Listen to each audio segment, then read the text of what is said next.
Hello, my beautiful friends. It's so fun to connect with you guys. I'm still doing going green this month and trying to change our lives over a little bit to using more natural products in simple, easy ways. And one question I get all the time is, how do I deal with a fever when I need to heal my family without going to the doctor or using medications or prescriptions, especially for children?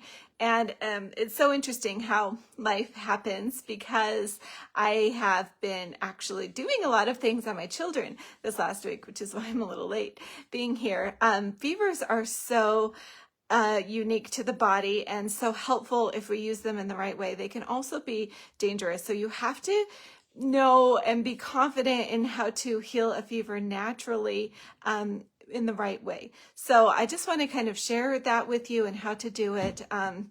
I will be using some of my herbal first aid kit herbs. If you don't have this kit, I have it on sale this week. No need to get it, but if you are new to herbs and want to have herbs on hand for healing, this is a really great set to have. So I'll kind of tell you some of the things about that. But here's my thing about fevers, and I don't want to go too much on a soapbox, but I'm a researcher, and when I got into natural healing, fevers were taught to me completely opposite from everything I ever learned in medical school. And it was so interesting because I really had to go and check and look what the science was saying. And when you go to places like PubMed and look up fevers, they actually say that fevers are helpful and can be used to help the body heal, and that you shouldn't immediately bring down a fever. And I thought that's so cool that even on PubMed, they will recognize the need for a fever. But you do have to be cautious with fevers and bringing them down in the right way or building them up in the right way. And so there are a couple different things you can do either way. But for the most part, as long as it is a simple cold or flu, you want to build a fever. You want to help the body raise its heat so that you can burn off the toxins and actually heal. Because what a fever does naturally in the body, because of course the body's not broken, right?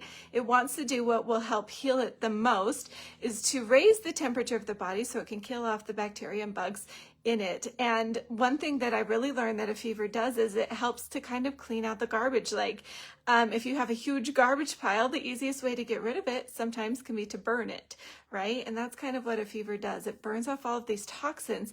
But there are two things with this. You have to be able to build that fever, get it high enough so that the body can burn off those toxins, and then the body needs a place to release the toxins. So if you feel like you have a scratchy throat coming on, if you're kind of feeling warm, if you're feeling kind of tired, like a cold or flu is coming on, there are certain steps that I always recommend. The first thing is to open up those bowels. Get the bowels flushing, because if you can get the bowels flushing, those toxins have a place to go. So you can do prune juice, you can do Dr. Christopher's Lower Bowel Formula, you can do psyllium husk, you can do celery juice, anything that's going to really help your bowels flush. I even like dandelion root tea, if that works for you. Just do something and do a lot of it. Magnesium, anything like that helps the bowels to flush will be the number one thing you start to do. The second thing you do is go hop in the tub or the shower and bring lots of hot tea or water or anything with you. I use yarrow tea most of the time because it helps the body sweat, and you want to be getting rid of those toxins. And when you're opening up the pores in the tub, you can use the skin as a detoxing agent. It shouldn't be the first one, or else it can cause rashes or acne or something like that. That's why you want to keep those bowels open, but you want to increase the fever. But you want to do what we call a wet fever instead of a dry fever. You never want to build a fever when your body's not wet and drinking a lot of fluids, because that's where fevers get dangerous. And I've had fevers go up super high while I've been working with people, but it's okay if they're in the water. They're always okay. So build that fever up. If you have a child, what I did for my kids this last week is I closed the door to the bathroom. I put eucalyptus oil on my shower diffuser, and I put Epsom salts and my detox mask, which has bentonite clay and stuff, in the tub, and really had a detox type environment. But I put a little iPad in the tub with her so that she would stay in that water. And she was in the bath for like 3 hours and was totally fine and happy, but she was drinking her teas. I like to give her lemon water with honey with the yarrow. because she likes that better than just the yarrow on its own. And so she would just sit and drink water and the yarrow tea, and she would be sweating, and she'd be like, Mom, I want to get out. And I'm like, you can stand up for a minute, but then you need to get back in. And what's so interesting about this is when they've been in the tub for that long and it's been really hot, they welcome something cold. So you can wrap a cold sheet or a cold towel around them, or just even cold socks. That really helps cool the body down while immediately locking in the heat, because that cold will lock in that heat internally so that the body can continue to burn off those toxins. But before I put socks on, if I'm doing the sock treatment, I love to put garlic oil on their feet. Garlic oil is an easy thing to make. You just take olive oil and fresh garlic, you chop it up and simmer it for about 20 minutes, and then strain off the garlic. You can store this because it's something I use all the time, and use it for cooking or use it for healing. But garlic oil is amazing. I even like to put it on their ears because especially little kids can get ear infections. So you want to put that in their ears and just kind of do some lymphatic massages so that they're not getting clogged in their sinuses. And you can, sorry baby, sorry my little girl's here. So that's a really great way to help start the lymphatic system draining. You can even do dry brushing as an adult before you get into the bath or shower to really help open up those lymphatic systems. Make sure you really hit some of the major lymphatic ducts. Right here you have lymphatic ducts going into your heart. You want to open that up by the armpit. You want to bring it in, to this heart duct, and by your thighs. Those are really great places to hit if you're going to get sick. And so another thing, if you're an adult, you can put in your tea is cayenne pepper. Cayenne pepper will help bring the circulation and increase the heat levels, and that all helps with detoxing and healing those bugs. You don't want them anymore, so you want to get rid of them. And then I like to put Sensei, a natural menthol type camphor, on the chest to help continue open up the breathing. I give them Dr. Christopher's Kitty Immune, Kitty Well, and Kitty Reg. Those are all kid formulas to help open up the bowels and increase the immune system. You can use echinacea, elderberry, golden seal, anything like that to help kill the infection is really great at this time. I usually use it after the bath, after their heat level's up and the body's detoxing. And then if it's nighttime or if they're tired, put them down for a nap.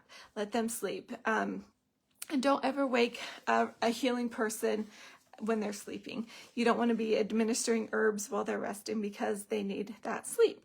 So another thing I like to do is I'll rub the eucalyptus oil from the first aid kit or the peppermint oil, help them cool and help them breathe is another great thing to do. I love the chamomile tea if they haven't gone to sleep, to help them relax and rest. So those are like the main steps in getting that fever up, and then helping them to heal. Say hi. And then you want to be able to, okay, I'm talking, okay, baby? Then you want to be able to help them do that again if needed. Most of the time, I would say 90% of the time when I do that for my kids, that's all I need to do. They'll wake up and they'll feel better and be healthy and strong. And if not, then you want to do a little bit more. One other side note is if they get congestion in their lungs, you want to be able to use an onion compress. You can do this by chopping up onions, not too finely, but so they're thicker pieces, and you can sprinkle a little bit of water on them. I like to put it in the oven. I'll just get a sheet pan, spread it out, sprinkle the water on, put it in on like 200 for about 10 to 15 minutes, and then get them out. Those onions will be warm. I'll put them directly onto their chest. Don't do it so it's too hot. You don't want to burn them. Or you can put them in like a tea towel and put them on the chest. And I like to wrap my kids with plastic wrap and let them sleep with that. The onion will help pull out the mucus, break it up, and help them to breathe, because especially with children and elderly people, fevers that are not dealt with properly, that you're not detoxing those toxins, can build up in the lungs, and they can get things like pneumonia or croup or RSV. So you really want to make sure you're breaking up that mucus. If you feel like their cough is really raspy or bark-like, you want to try an onion poultice, because it will break up that mucus. So that's really the best things that you can do for fevers, but always work with the body. There have been very few times where I haven't wanted to build a fever, but if they are just in bed and they can't get in the tub, keep them heated. Put a warm heat pack on them, put tons of blankets on them, and then have them drink a whole lot of any fluids that you can get in them that are natural, like water or the herbal teas or anything like that. Whatever they can handle, the fluids are the most important. So if you do this, it can be so helpful for helping clean out toxins, because getting sick, I feel like, is nature's way of helping us get rid of the garbage. I see it as such a blessing if we're doing it in the right way. And then sometimes if I'm feeling gross or I'm worried about traveling and I'm going to be exposed to different toxins or things like that, I will build my own fever. I will get myself into the bath and do the same thing, really increase the heat of my body, use the teas, use the immune boosting herbs, and build my own fever so that I can get rid of any toxins, so that when I'm traveling, I don't have to worry so much about being exposed because my body's already clean. So that's what I do with fevers. If you guys have any questions, let me know. I know this was kind of a lot to throw at you. I did share some of the wording for this, but I will write it all out and put that in a post so you guys have access to that. If you want, you can do a little booklet. I'll be doing 6 topics this week of how I use herbs to heal things like constipation, digestive issues, breathing issues, anything like that. So they'll be a great resource to have on hand if you want to use herbs for healing. So I hope this was helpful today. Tomorrow I'll talk about digestion and how to use herbs to help digestive issues, because that's kind of becoming the new big problem in the world today. Is there's so many digestion issues, and if you've been following me for a while, you know I've struggled with them myself. So I want to share some of my favorite tips and tricks with you guys tomorrow about digestion, so stay tuned, and feel free to reach out if you have any questions at all. I'm happy to answer, or if you need the names or brands of any of the herbs or things that I recommend, I'll share them with you, and I'll also put the link to the Herbal First Aid Kit if you guys are interested in that. It comes with instruction cards and little tips on how to use it. So that's a really great kit if you're wanting to use natural herbs for healing. So thanks for joining me, you guys. I hope this was helpful, and I'll see you again tomorrow to talk about digestion. Have a great Tuesday. Bye, you guys.